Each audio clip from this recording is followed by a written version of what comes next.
Several safe injection sites across the province will be forced to close, including one in downtown Hamilton. The Ford government made the announcement today, saying supervised drug consumption sites near schools and childcare centres will be forced to transition to other treatment hubs. However, some are worried the new system will create barriers to care. Danielle DeGraw joins us live with more. Danielle? Yes, thank you, Adam. The announcement was made by Deputy Premier and Minister of Health Sylvia Jones at the Association of Municipalities Conference in Ottawa. Her speech said the cycle of addiction is not being broken by using safe consumption sites. Some of the people we spoke to today disagree. The province says the safe injection site inside the Hamilton Urban Core Community Centre on James Street South will need to close. The Ontario Minister of Health cited the rise in crime as a reason for the decision. The province says Hamilton police provided data that showed reports of violent crime in the area of the Hamilton site were 195% higher compared to the rest of the city. That's why we will ban drug consumption sites within 200 meters of schools and childcare centres.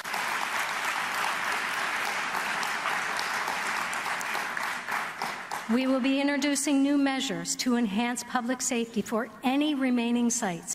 This map shows schools in downtown Hamilton, and the circles around them indicate a 200-meter radius, which, as you can see, significantly reduces any potential location for a safe injection site. As for the site on James Street in Hamilton, it is now slated to become a homelessness and treatment recovery hub. The CEO of Registered Nurses Association of Ontario says the treatment centres without safe injection sites won't work. She says the supports are already there with medical, mental health and social services already available. The difference is the relationships built and the connections to services. We understand the concerns that the public have raised, whether it is near to schools or near to high schools or the drugs being used. Let me address each one of them. If these were the concerns that the Premier and his government are addressing, they would have asked for the sites to move not close to schools. That would have solved that problem, and we would not have taken issue with that.